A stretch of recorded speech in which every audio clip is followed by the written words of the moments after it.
Left, face.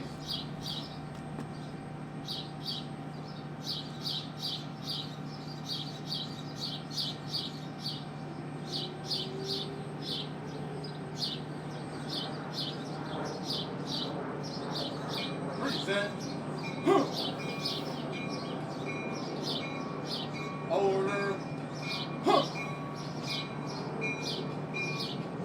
Honor guard. Forward. March. Oh. Up, bow. Face. Ceremonial. Hit.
Good morning.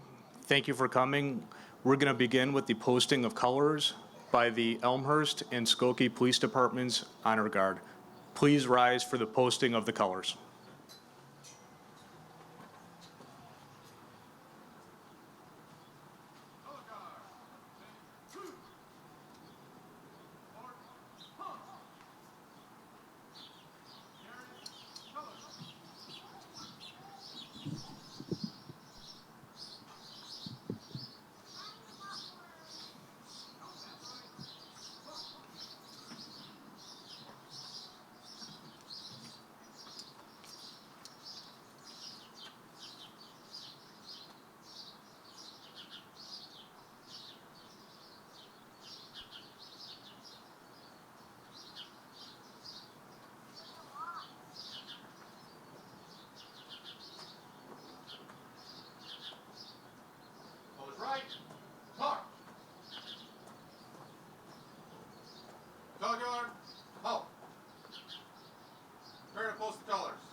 Towel half left.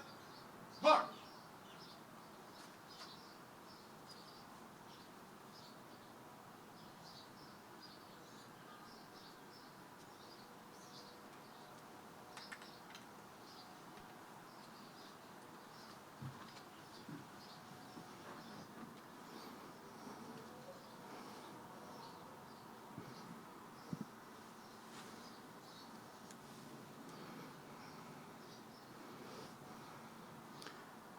Everybody, please be seated.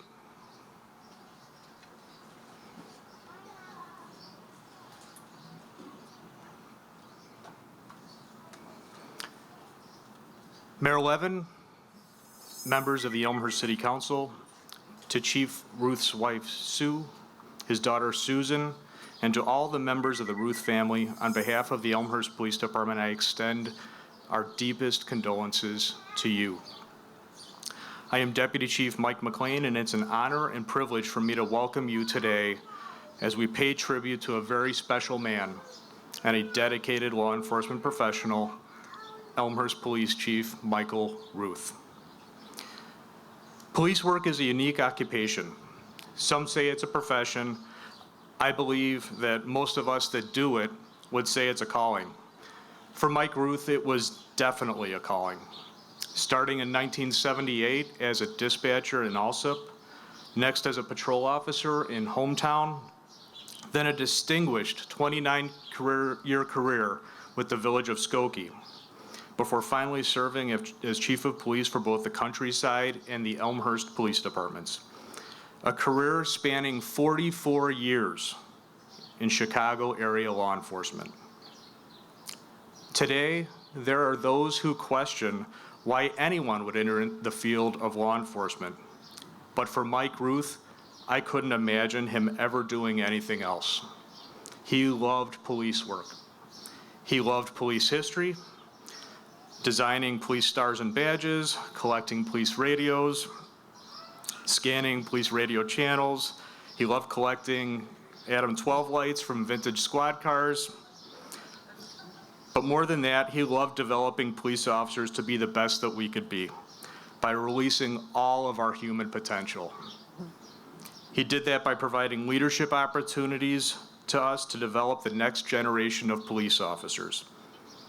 As an example of this, Chief Ruth was extremely proud of attending the first session of the FBI National Academy after the September 11th terrorist attacks.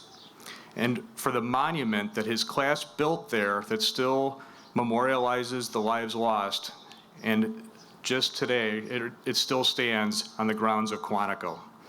I'm grateful to him for sharing those leadership opportunities with us, what he called the 10 best weeks of your life, because those opportunities and the other countless ones he created prepared the Elmhurst Police Department to succeed by becoming a lighthouse to the community. Chief Ruth wasn't one to seek the spotlight. He didn't feel the need for praise. In fact, if Chief Ruth were still with us, I'm pretty certain he'd hand me a sergeant star out of his desk drawer and reassign me to the midnight shift for holding this ceremony today. But let there be no mistake about this. Michael Ruth was at the forefront of leading change for the better in Elmhurst. Chief Ruth came to Elmhurst with a vision of mutual support, where the police support the community and the community supports their police. The programs, the outreach, the partnerships that Chief Ruth began in Elmhurst have formed a very strong bond. Chief Ruth knew that when the police and the community come together, we are a formidable force for good. And for that, we are forever grateful. Today, we say goodbye to Chief Ruth, but his life and service will never be forgotten. I know Chief Ruth loved his family. He loved his Cocker Spaniels. He loved his place in Wisconsin. He loved cruising on the lake in his pontoon boat, wearing his socks with sandals. But to Susan and the Ruth family, thank you for sharing him with us for so long. Now, please let me introduce Police Chaplain Reverend Tim Perry for his memorial remarks and invocation.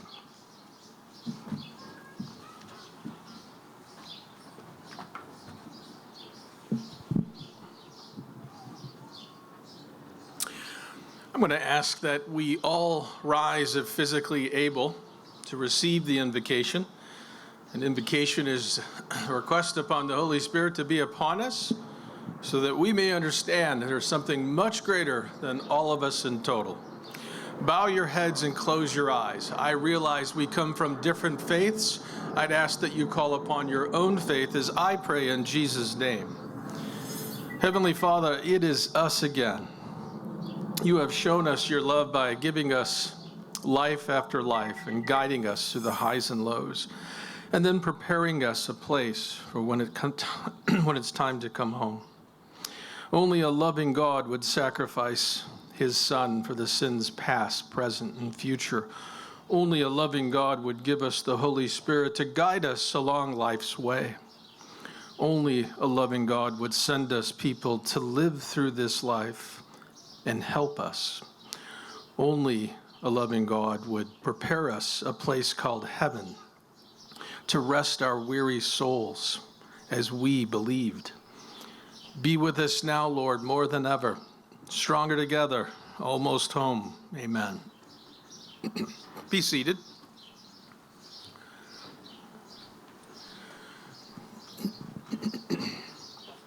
The past week marks a time in our lives that we will soon not forget for the rest of our lives. We have come to a point of reflection, a time to recall the memories of Michael Ruth. We're going to hear from words from our colleagues, from our friends and family members. You see, they're all going to talk about memories. And memories, as a counselor to police officers for more than now 10 years, is the key to begin the healing.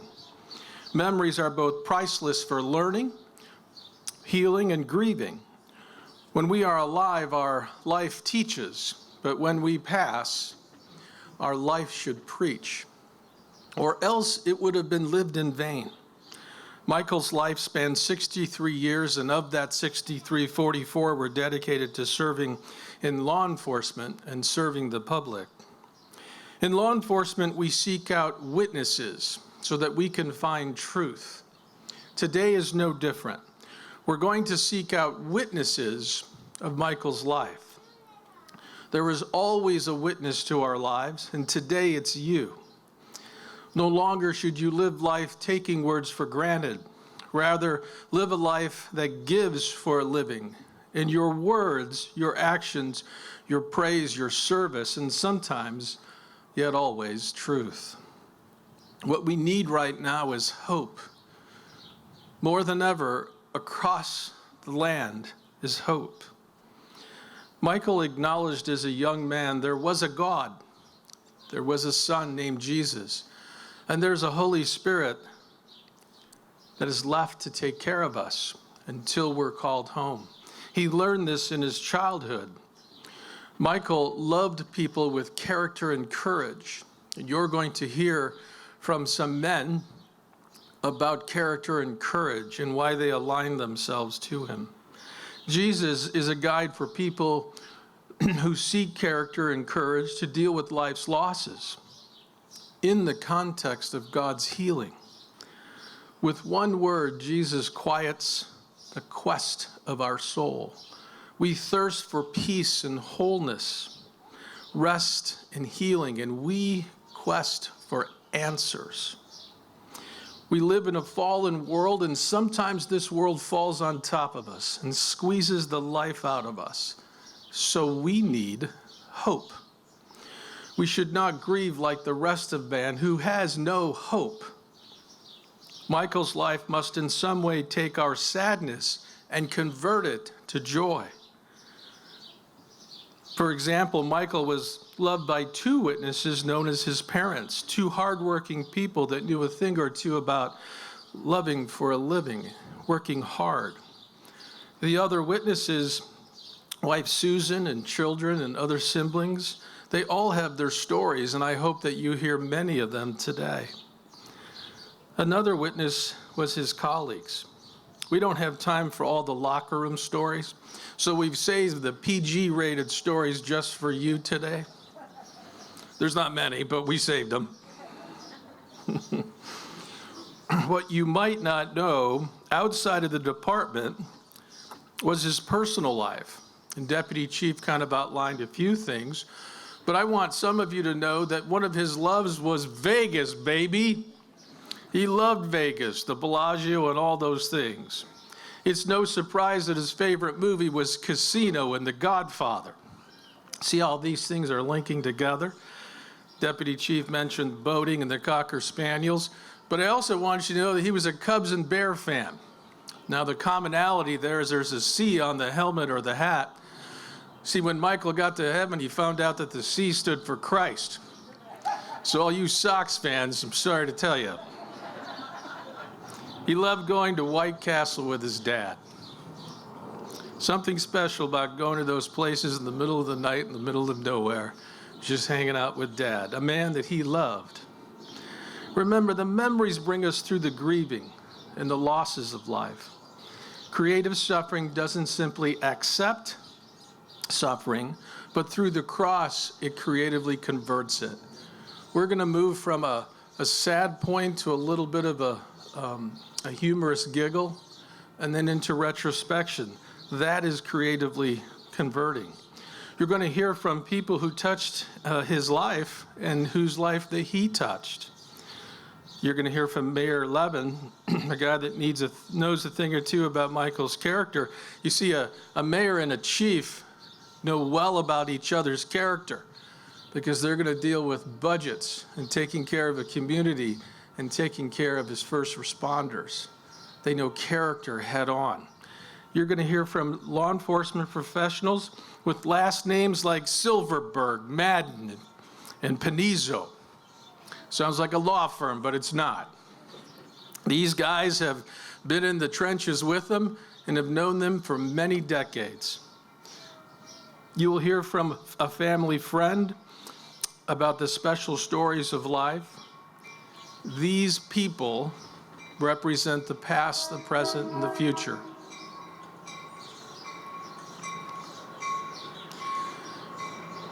Men, I could only hope that you bring on the good stories, because if you don't, Michael Ruth will spend the rest of your life reminding you what you didn't say. So be good and bring it.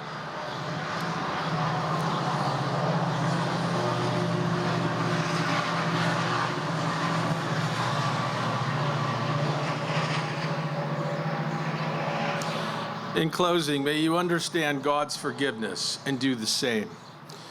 May you look around this room and see these beautiful men and women in uniform and pray for them. And never let a night go by where Michael Ruth's life didn't remind you to love them from afar and embrace them from near. One last note, our honor guard started our morning together and is faithfully guarding the urn. Their uniforms are perfect. Everything on them is symbolic to something strong and true to law enforcement for hundreds of years. They practice this craft so that we will know, so that we will take notice. This is how we say goodbye. I want to bring up Mayor Levin for some words.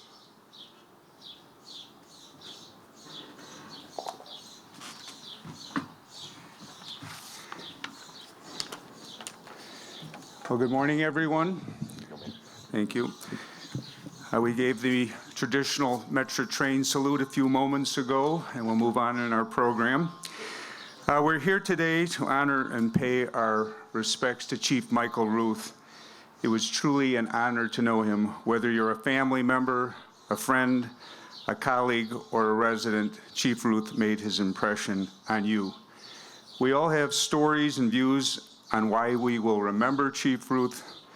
My remarks today come from the perspective of the city's administration and elected officials. When Chief Ruth was hired in 2012, we were looking for a candidate who was familiar with community-oriented policing, and more importantly, someone who could implement the change needed for those programs. Chief Ruth immediately began working to make a difference. He believed in the police department motto, which you see on the side of every police vehicle, providing the best. He also believed in making the people of Elmhurst the first priority. Beyond Elmhurst, the chief understood that criminals do not respect borders. Elmhurst is but one of 35 police departments in DuPage County and one of maybe 150 or more in Cook and surrounding counties. Chief Ruth was the consummate team player with other police departments. In my meetings with other mayors and police chiefs, it was clear that Chief Ruth commanded the respect of his peers. Since his death, I've received condolences and positive stories from many law enforcement administrators, including former Chief John Milner, who's here today, State's Attorney Barbara Lynn, Sheriff Mendrick's here. Many of the lead chiefs from other departments are here today to pay their respects. If you have any doubt about Mike Ruth's regard in the law enforcement community with the other police agencies, take a look around you and see who's here today. In addition, he's had the admiration, respect, and confidence of 3 mayors during his service. City Manager Jim Grabowski recounted the many incidents, including severe weather events and very serious police actions that he and Mike Ruth faced together over the years. It was easy to trust the chief's guidance, not only because of his experience and reputation, but because of his calm nature and thoughtful strategy behind every decision and recommendation that he made.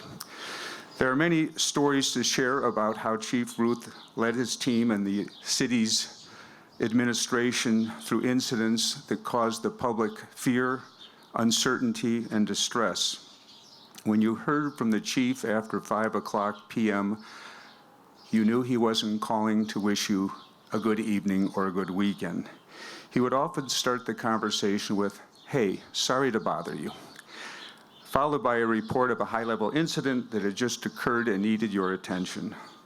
Those on the receiving end of those calls from Chief Ruth can confirm that the chief always knew how to handle any situation, as varied as they were, throughout his decade-long service to the city of Elmhurst.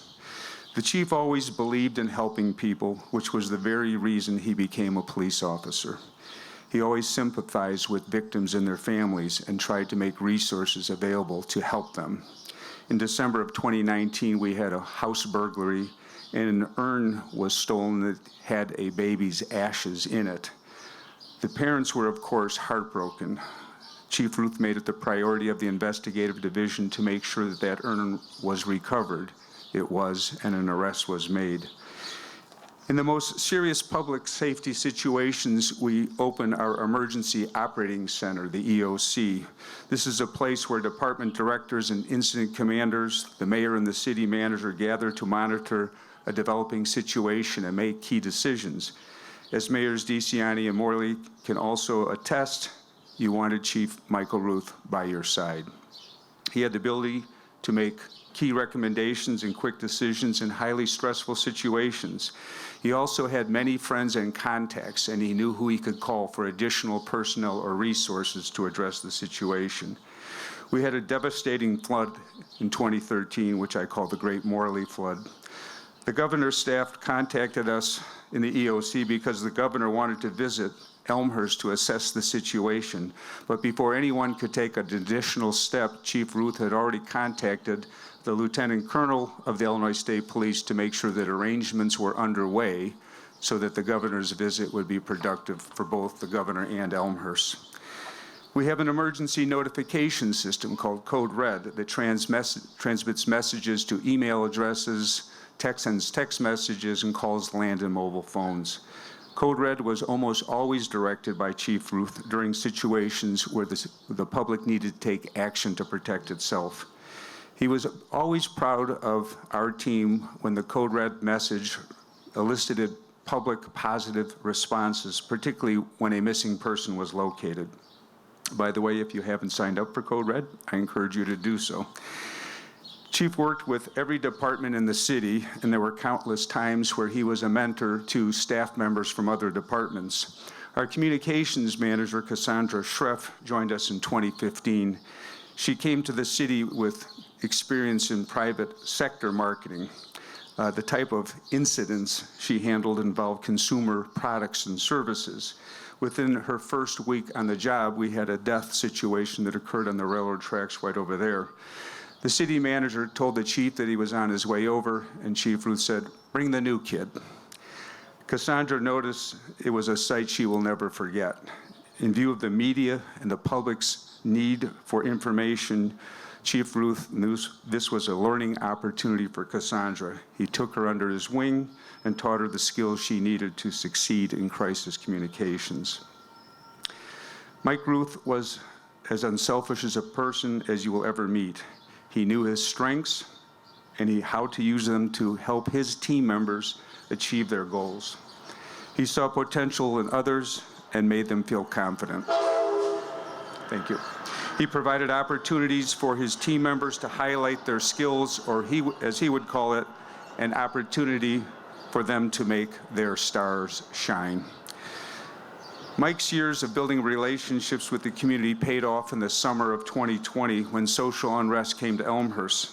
The rallies held in Elmhurst were peaceful, due in part to Mike's efforts in community building and due in part to the great planning efforts under Chief Ruth by the City of Elmhurst Police Department. In September 2020, a few months after that unrest, the chief presented a 90-minute public forum where he explained the process and procedures of the Elmhurst Police Department and why criticisms of police departments in other municipalities were not valid here. You can still find that video on elmhursttv.org by searching for Police Forum, and I encourage you to view it as I did last evening. The residents of Elmhurst have a great deal of respect for our police officers, and that respect must be earned. Chief Ruth made it a priority for our officers to engage with the community in activities and events. Let me mention two award-winning programs designed by Chief Ruth. The first is the Citizen Police Academy, a 12-week program designed to give citizens a working knowledge of law enforcement. Second is the Neighborhood Roll Call program, where the roll call at the beginning of an evening shift is held in a different neighborhood to let our residents meet our police officers and understand the nature of our police work. These programs have been copied in many municipalities. Most of my remarks so far reflect a collection of thoughts from many of the city's administration and elected officials, but let me just share a few personal observations. The first 10 years of my professional career involved working with a lot of police departments and administrators. I've known many police officers who counted the days until retirement. Mike Ruth could have retired years ago, but he loved his job. He was frequently in the office or patrolling the streets well after the end of the business day and into the evening. He was quiet and private, but he was worth spending the time to get to know. You would then learn that he had a most wonderful sense of humor. Second, the chief and I had many talks during the social unrest that occurred in 2020. He relied on his many years of experience as a police officer and commander in Skokie, noting the diversity present in that village. A group in Elmhurst formed that summer called the Backyard Caucus. They were trying to present the experience of people of color in Elmhurst. This was a diverse group that met weekly and literally in a backyard. The group had many questions about what our police department was doing, some of it initially critical, and asked if our chief would come to talk to them. He did so gladly and answered all of their questions, building confidence in our police department and putting the residents at ease. Finally, I want to express my personal appreciation for all of the police department representatives here today to pay their honor and respect Chief Ruth. Coincidentally, the funeral of my father, who was a police lieutenant, occurred on this very day 57 years ago. I can tell you that the motorcade, composed of surrounding police departments, created a lasting impression of what it means to be a member of the police community. I hope that Chief Ruth's own daughter sees that her father was a remarkable and well-respected man. To his wife, daughter, and other family members, the City of Elmhurst offers our condolences and thanks the Chief for his very distinguished service. He will be long remembered. Thank you.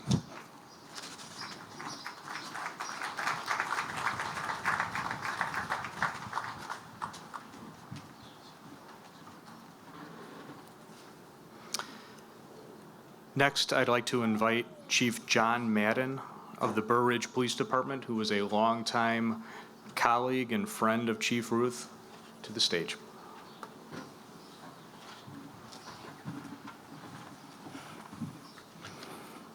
Good morning. Mike and I have been friends for 42 years. I met Mike when I was 18 years old. Our law enforcement careers mirrored each other during those 42 years.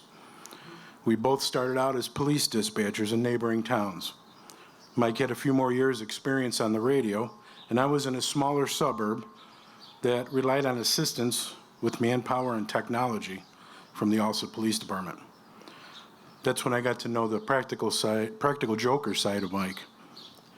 The town that I was in didn't have a leads computer to run persons or registrations. When one of my officers needed that information, I would obtain the data from Alsa PD. Most of the time was Mike. On routine inquiries, Mike would give me some crazy name and address he made up. After I provided it to the officer, Mike would call back on the phone to the dispatch center, and all I'd hear was laughing. He had a pretty good laugh. But during those times when the stuff hit the fan on critical incidents, it was always reassuring to know that Mike was working because I didn't need to ask for help. He jumped right in. That was the kind of person he was. As time went on, Mike and I shared our experiences as part-time police officers and ultimately as full-time officers. Mike was hired in Skokie, and a few years later I was hired in Burr Ridge. Mike was older than me, and I benefited from his experience on the job. Mike was always there to help me out and share his experiences, especially during promotional processes or any other opportunities for advancement. And when we were both supervisors, we shared the challenges leadership presented. Mike was always there during those difficult times we experience in our career and our personal lives. There would always be a follow-up phone call. We called them health and well-being checks. He'd circle back to make sure you were good. That was the kind of person he was. As time went on and we both became police chiefs, I observed the positive impact on organizational culture that Mike had in two of the agencies that he served in as chief.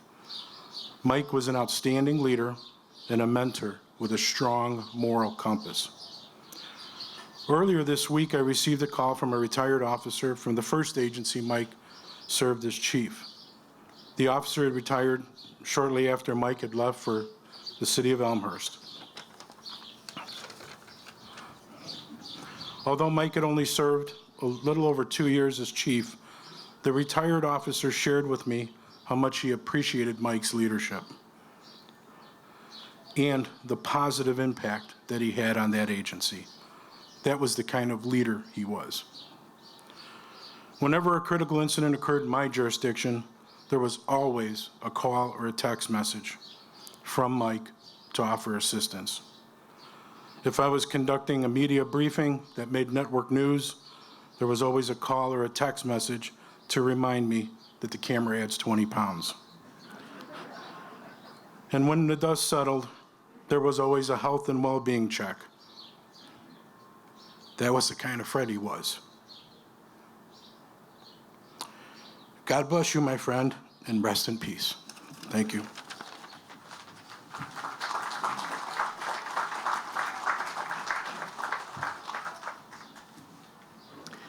Next, I'd like to invite retired Chief Barry Silverberg from the Skokie Police Department for his remarks.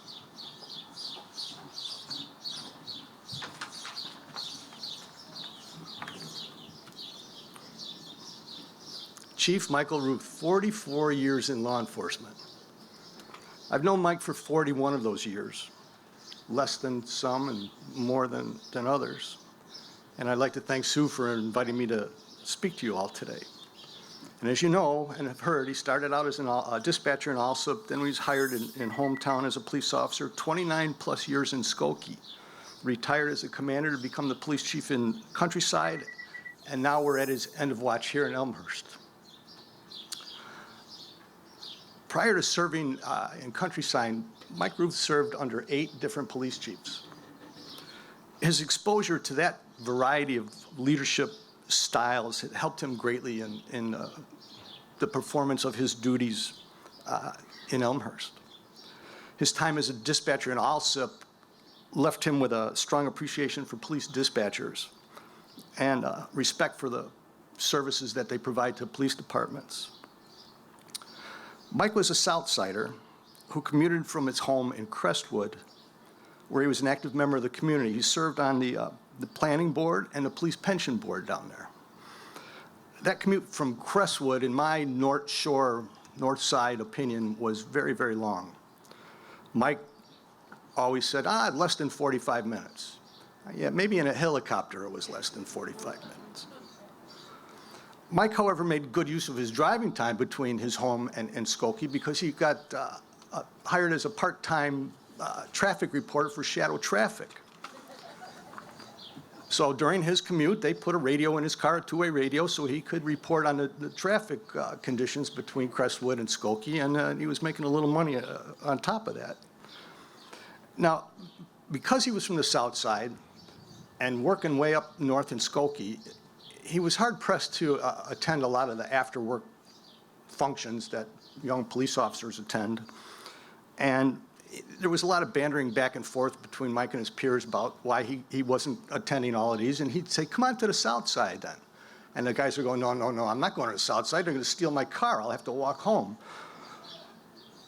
So Mike finally decides he's going to come out, and he goes out to one of the local saloons or whatever. They have a little bit of a shift party after work. He comes out to go home, and what does he find? Somebody stole all the hubcaps from his car. That was probably the last time he got teased about living so far south. He worked in a variety of positions while in Skokie, but he found his niche in crime prevention. He served in that unit for a number of years as a uniform officer and later as a supervisor. And he participated in the design and implementation of numerous crime prevention strategies and programs, including the Citizens Police Academy, Neighborhood Watch Program, Fleet Watch Program, and neighborhood roll calls, to name a few.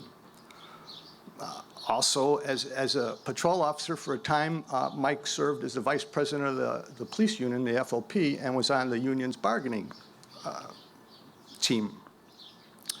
He was also a negotiator on Skokie's SWAT team, and where he successfully negotiated the release of a woman who was being held hostage in a Mario Tricosi salon in Old Orchard Shopping Center after about a 6-hour standoff.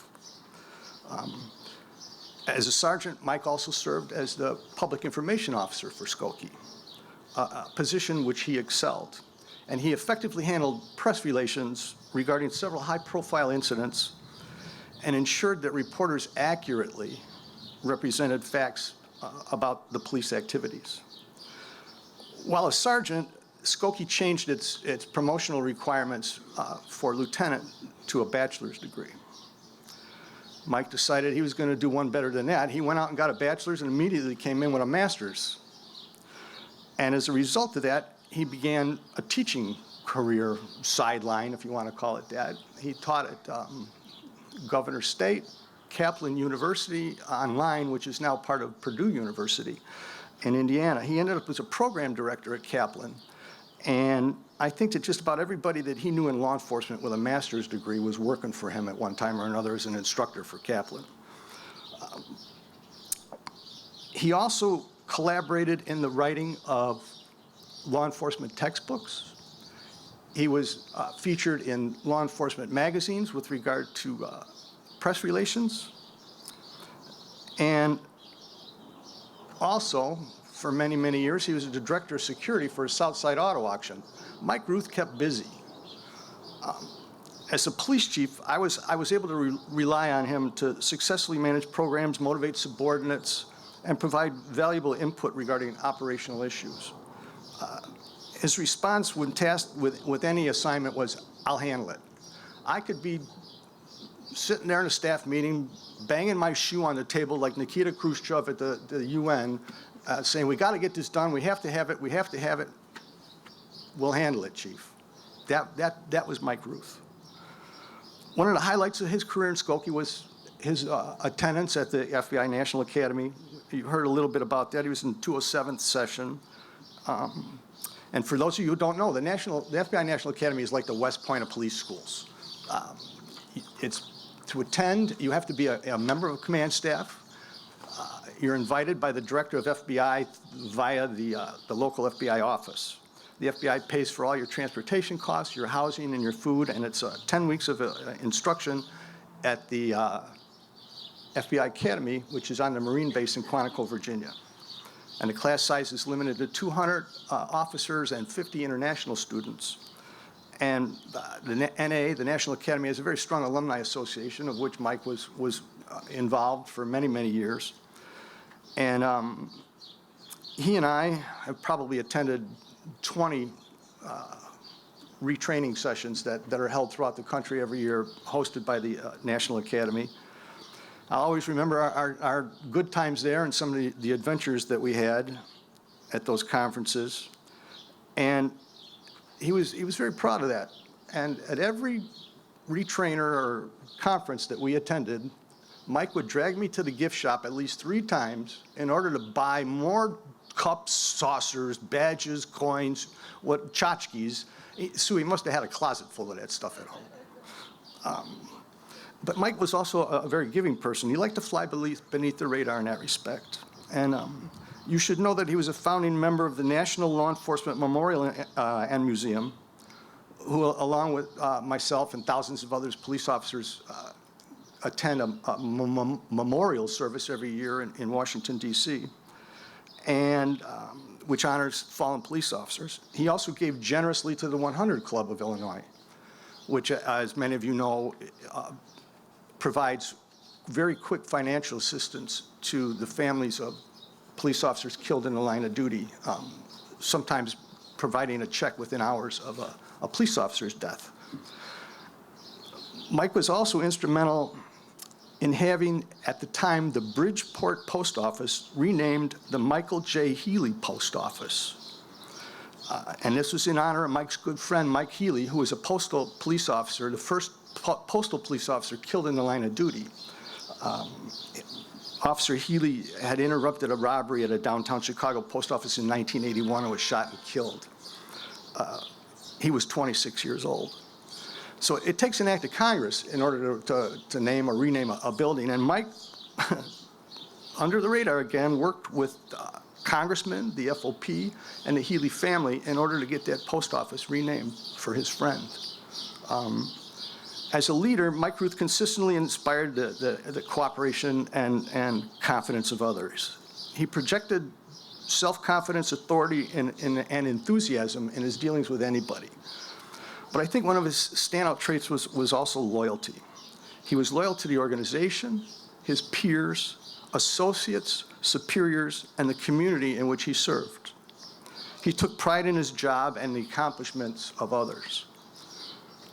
Sue, Patty, Laura, Chrissy, Susie, and the Ruth family, you should be very proud of Mike's accomplishments. And for all of us, may his memory be a blessing. He'll be missed. Thank you.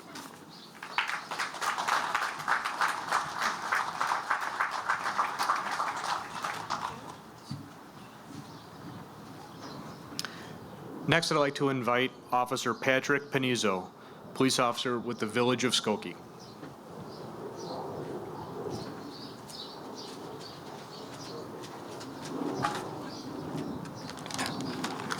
Good morning, everyone. Thanks. I first met Mike Ruth back in the late 90s when I joined the Skokie Police Explorer Post. At the time, he was the crime prevention sergeant and oversaw the Explorer Post. He always treated all the explorers with the utmost level of kindness and respect. For those explorers who were interested in pursuing a career in law enforcement, Mike Ruth was always very encouraging and supportive. He was always there to help us out when we needed. There was one time I wrote a term paper for school about police pursuits, and Mike provided me with a copy of the Skokie Police Pursuit Policy and other valuable information which really helped me out. And then a few years later, I got hired by the Skokie Police Department as an officer and had the pleasure and honor of actually working with Mike Ruth. For several years, Mike was my watch commander on afternoon shift. Again, Mike was always very approachable and always willing to help you out. If you had a question, he always seemed to have the right answer. He was always willing to help officers from other agencies as well. One evening, a Lincolnwood police officer was dispatched to a fight call at a bowling alley. When the Lincolnwood officer arrived, he immediately started calling for help. Mike Ruth was the first to get on the radio and instructed Skokie units to go and help the Lincolnwood officer immediately. Mike was also very passionate about the officers on his watch being visible to members of the community and forming positive and strong community relations. He often conducted outdoor roll calls throughout the village and encouraged us to get out of our squad cars in order to do foot patrols and engage with members of the community. Mike was very firm and by the book, yet he was always very fair. He always ensured that the officers on his watch did their jobs effectively, honestly, fairly, and professionally. I've been a police officer for a little more than 20 years now. I still enjoy doing this job. It's a great honor to do this job because of outstanding police leaders like Mike Ruth. He dedicated 44 years of his life doing a job he truly loved and believed in. Mike, it was truly an honor and a pleasure to have worked with you and to have been your friend. And thank you for everything.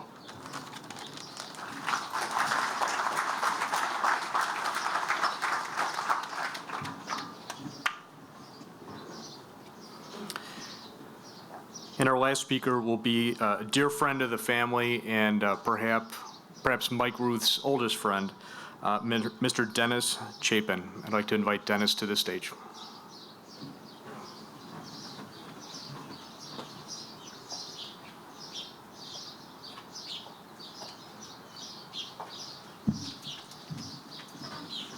Wow, what can we say?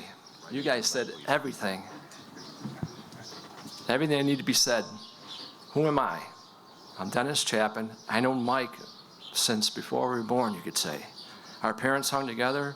The mothers were pregnant together. And that's how we got to know each other.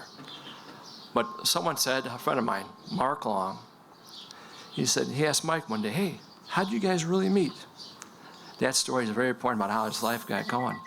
Remember one day, I was pedaling down the sidewalk, and all of a sudden some guy goes, hey kid, where you going?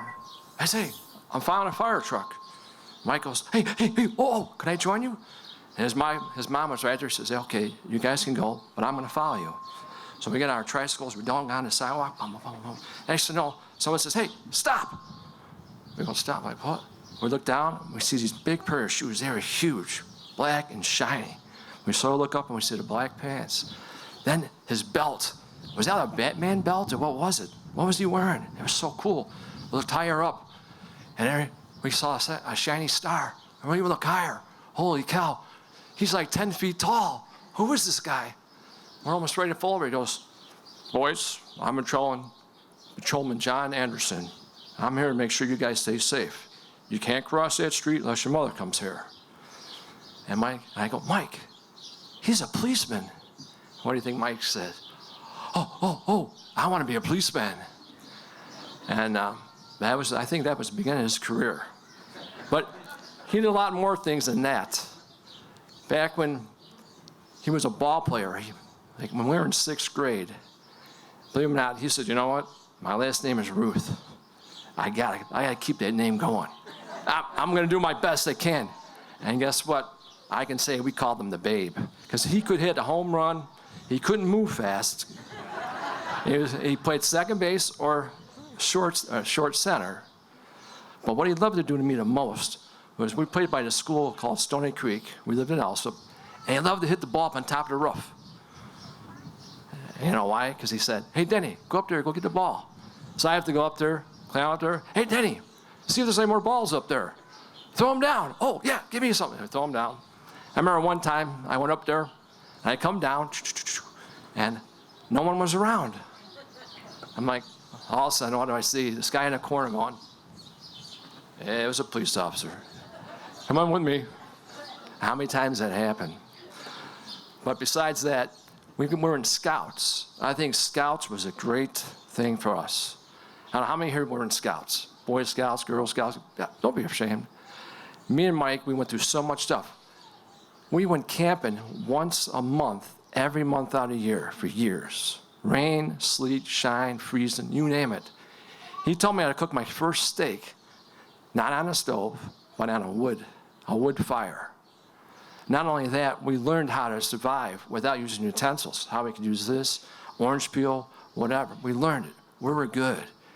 He was good in scouts. We worked together, and the funny part is, too, his dad ended up being a scoutmaster. And you want to know how many times we got in trouble? Michael Robert Ruth. Where's that blonde-headed kid? Dennis, get over here. Yeah, we were always getting somebody on mischief. That did happen. But his being a scoutmaster, after a while, his dad had to get a camper because it was hard for him to sleep on a cot like we did. We were in these tents called bakers. They were 3 sides, no floors. So when it rained out, we got muddy. It was weird. You didn't want to get muddy, but once you got muddy, that was it. Oh, you just ran all over, but you didn't care. But it was fun. But one thing I do want to say that got us in trouble again was when the camper came home. I remember one day, Mike liked to always introduce his sisters as, these are my older sisters. But guess what? Mike was the oldest. So, but he always say, hey, I'm their younger brother. Yeah, okay, Mike, okay. Well, one day, we came home, and his sister was playing in the camper with her girlfriend from next door, Kim. And Mike goes, hey, remember Creature Features? I said, yeah. Let's go scare them. So he started shaking the camper, making sounds, and they come running out, screaming, yelling.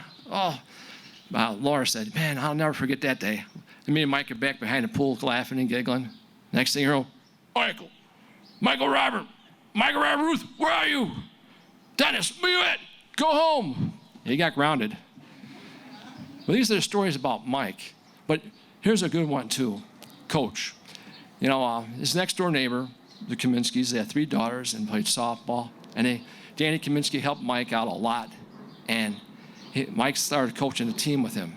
Then one day Dan says, hey, Mike, we need someone to coach this new team. It's the ponytail ones. They're like 6 to 8 years old.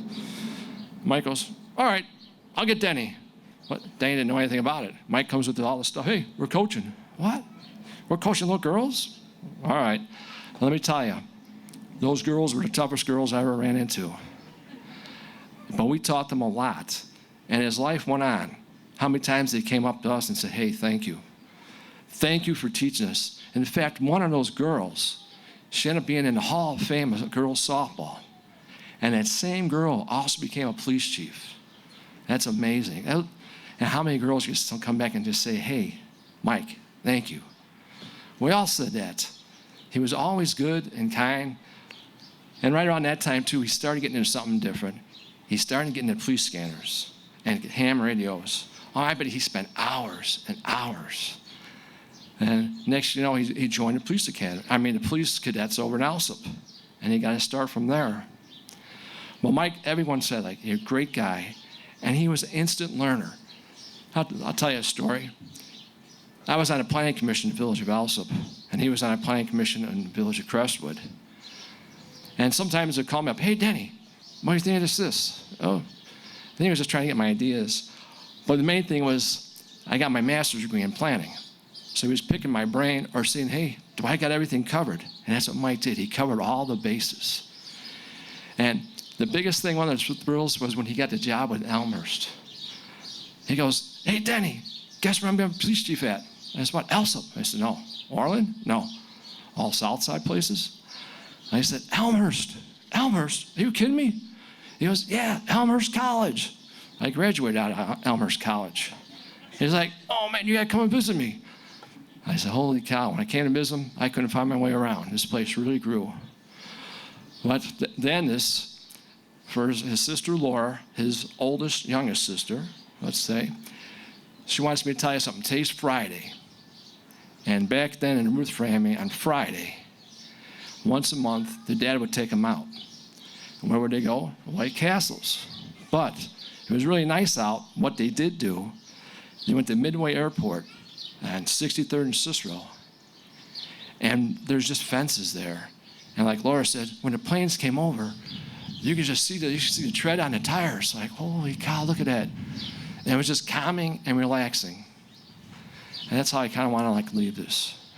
Right now for the Ruth family, Sue, the girls, everyone who Mike, let's just sit back in our chair, eating some White Castles, a nice breeze, just looking as the plane goes over our head, and see that that's Mike up in there. Hey, Mike. And you know darn well he's got his laptop with him, because he's going to be watching over everybody. Yes, you too, Valerie. So you know that one day, that when something goes wrong and you don't have an answer, and you feel that cold breeze on the back of your neck, it's probably Mike saying, hey, get in there, kid.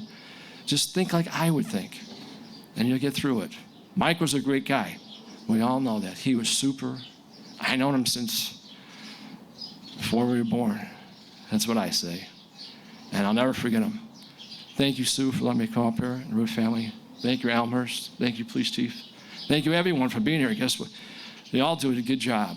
Just keep it up, because Mike's got some big feet to follow, and he did a lot of teaching, a lot of things, and I know you guys can do it. We can all do it. Thank you.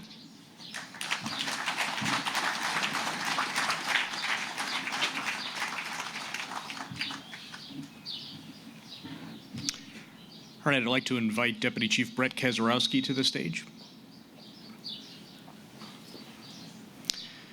So as police officers, when you start on day one, you learn that you are tied to the radio. You're tied to the radio every minute you're at work. For some of us, we're tied to the radio even when we're not at work.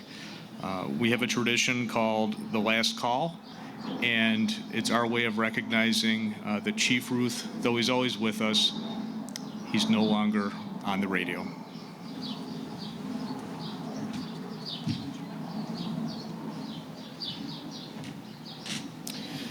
If we could please have a moment of silence for our last 1042 radio call.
Law enforcement officers, we will now commence a silent walkthrough for Chief Ruth that will be escorted by our honor guard right here on our right.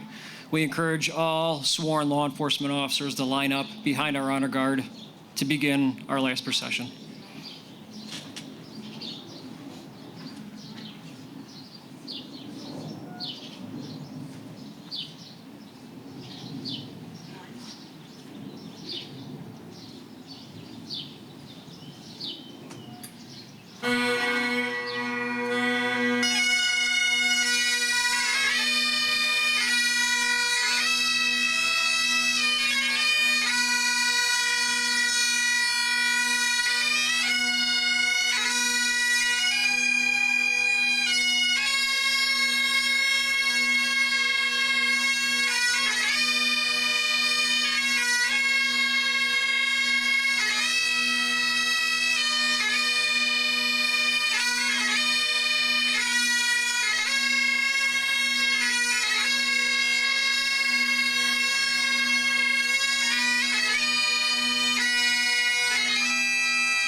detail.